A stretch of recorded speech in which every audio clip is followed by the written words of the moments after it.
To, jama'an cikin wannan group ɗin kawai ni dai abu ɗaya ne zan iya cewa zuwa biyu haka.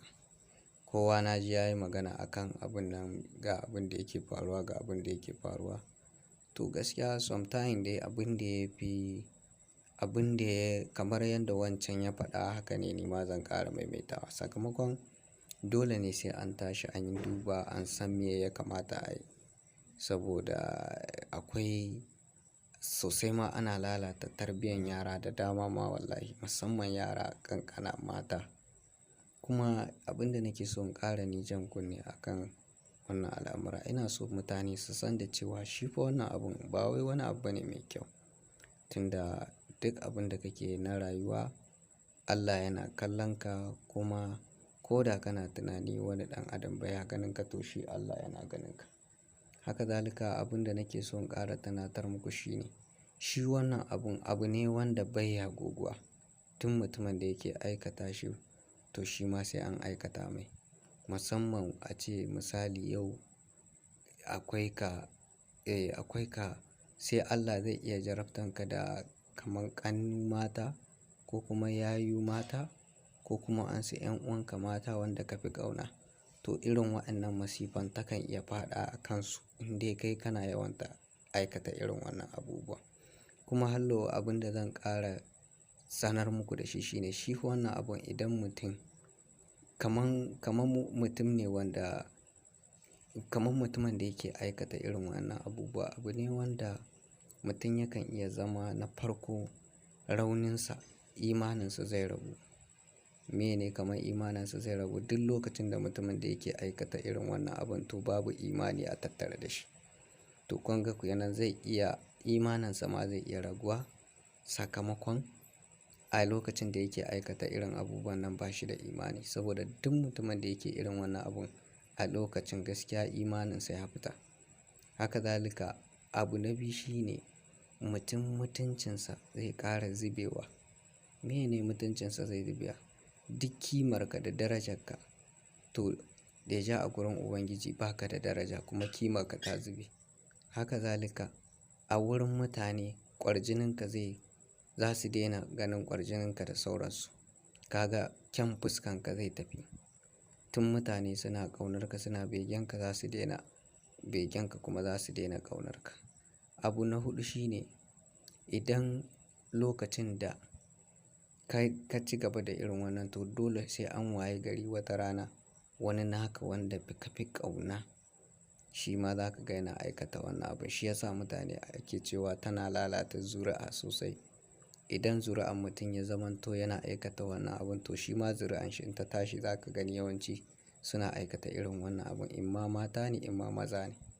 Kuma hallau akwai abin da yake faruwa da mutum daga ƙarshe kamar mummunar jinya. Kamar sai ka ga mutum duk abin da ya tara ta sanadiyan wani abu duk zai zamanto da ɗaya dukiyar shi tana watsewa. Tun yana da shi za ka ga dukiyar shi tana watsewa. To ba don komai ba saboda yawan ta aikata irin wannan abun ne kan iya sawa mutum sai ka ga hakan in yana faruwa da shi. Bugu da ƙari hallau akwai mutanen da za ka gani kamar a ce mutanen da za ka gani suna talauci zai ci gaba da addabansu. To su ma duk irin wannan mutanen suna ɗaya daga cikin irin masu aikata irin wannan abubuwa. Sai ka ga a rayuwarka kai kullum ba ka da kwanciyar hankali. Zuciyarka kullum a cikin tsatsa take da datti. To duka wannan yana ɗaya daga cikin irin aikata irin wannan abubuwan. Duk mutum mai aikata irin abubuwan nan to shi ne zai kasance kullum a irin wannan rayuwa.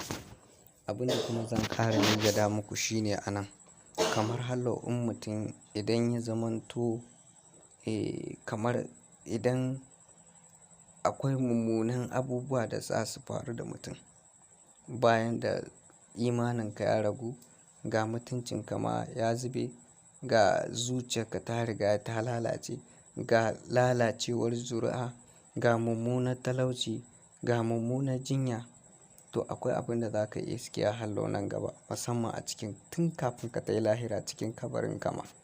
A nan ma sai Allah ya jarabce ka da wa'ansu sai ya nuna maka wa'ansu sakamako wanda cikin kabarinka za ka ga haka. Misali za ka gani tsananin matsi da duhun kabari ya zo ya mamaye ka. To duk yana ɗaya daga cikin irin masu aikata irin wannan abu. Kuma za ka gani rashin samun kyakkyawan addu'a daga bayin Allah. Kamar misali me yasa ba za ka samu kyakkyawan addu'a ba? Kamar ina nufin akwai wanda za ka ga a yau in kwanansa ya ƙare, za ka ga idan zuri'ansa ya bar su da abubuwa na alkhairi, ya koya musu abubuwan alkhairi, to kullum fatansu shine za ka ga suna addu'a a kan shi. Addu'a kuma Allah ji ƙan shi kuma kullum ba za su manta da shi ba. Amma idan ya bar baya da batta da kamar misali idan mutum ya bar baya da zuri'ansa shi kansa bai aikata abun kirki ba, wannan abubuwan kawai su ne yake ta aikata. To yau yana faɗuwa yana mutuwa banda azabar da zai iske a cikin kabarinsa. Haka zalika ba zai samu addu'a ba ga zuri'an da ya bari. Kullum sai dai mummunan abubuwan da ya koya musu da yake yi shine shi ma za su ci gaba suna aikata mai, suna ƙara mashi zunubi a cikin kabarinsa. Haka zalika a duk ko da ya bar su da dukiya, ko da ya bar su ba dukiya, ko da a ce yana nan to ba za su taɓa tunanin saka mashi da alkhairi ba. Haka zalika ba za su taɓa tunanin yi masa addu'a ba. Sai dai ma su ci gaba da irin abubuwan da yake su ci gaba da yi su ma. Kaga kenan a cikin abubuwan babu alheri a ciki. Sai kuma kamar misali irin mutum ka ga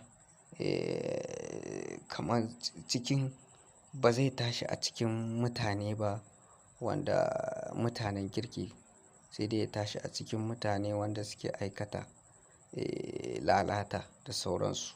To kun ga kenan wannan duka bala'i ne wanda mutum ya kamata a ce ya kiyaye a nan cikin doron duniya. Haka zalika akwai abubuwan da nake so mutane su fahimta. A yau in ka dubi wannan rayuwar tamu za ka gani duk irin mutanen nan masu aikata irin wannan abu. Wallahi kullum cikin tashin hankali suke.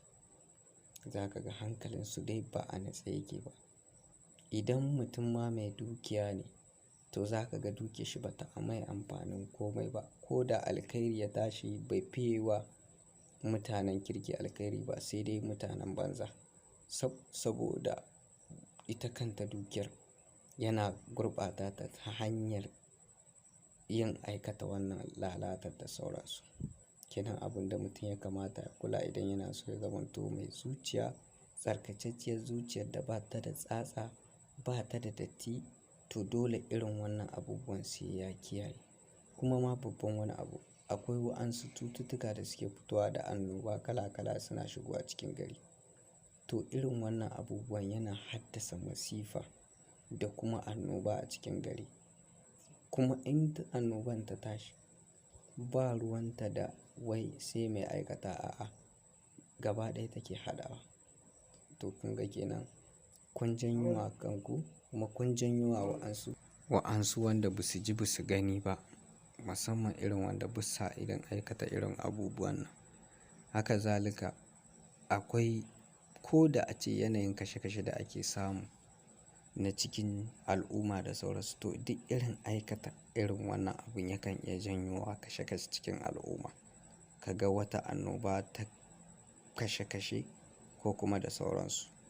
Ko kuma ka ga wa'ansu abubuwa suna ɓullowa ta hanyar da ba su dace ba. Ko kuma ka ga Ubangiji zai rinƙa kawo muku wa'ansu abubuwan da ku kanku hankalinku ba zai rinƙa kwance ba.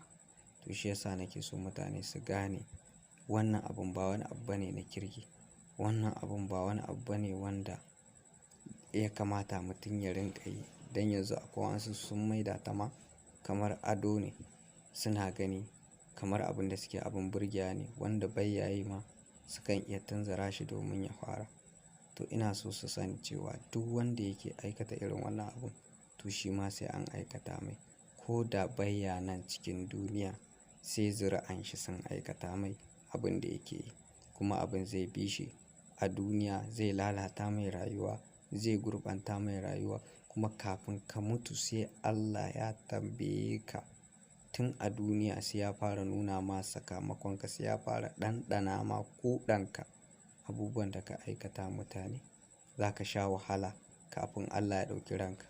Bayan nan hallau in ka je cikin kabari, kabarinka ya matse, ga duhu, ga kuma abubuwa, duk abubuwan da kake na rayuwa za su ɓace. Ka rasa me za ka kake a cikin, ka rasa yaya za ka yi. Haka zalika ranar tashin alƙiyama nan ma sai ka rasa yaya za ka yi.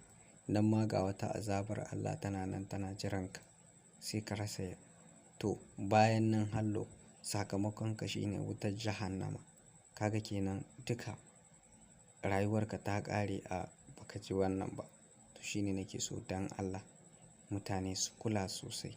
Wannan abun ba abun kirki ba ne. Haka zalika wannan abun ba wani abun burgewa ba ne.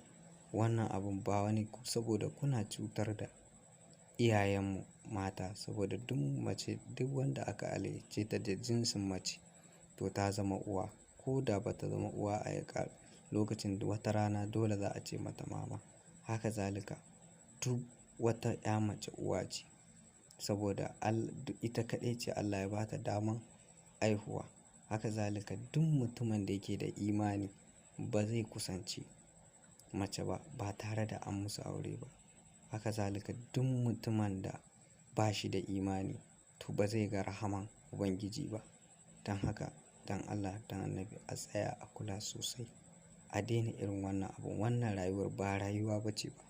Saboda rayuwa ce wanda mutum idan ya ce zai sa ta gaba wallahi daga ƙarshe sai ya yi nadama. Sai ya gane ba shi da wayo, sai ya gane shayi ruwa ne. Haka zalika tun irin masu aikata wannan abun wallahi na yi mafarkin nan gaba tozartar da za ku su rinƙa samu a nan gaba sai ta fi na baya. Saboda akwai alamomi na duniya da yake nuna cewa duk irin masu aikata wannan abun daga ƙarshe Ubangiji sai ya tozartar da su kafin ma ya ɗauki rayuwarsu. Sai ya tozartar da su, sai ya fito da su fili, sai ya zamanto sun tarwatu a idon jama'a, kimarsu ta zube. To daga nan kuma Allah zai karɓe su. Haka zalika su je su iske azabansu a cikin kabari kuma su je lahira su shiga cikin wutar jahannama.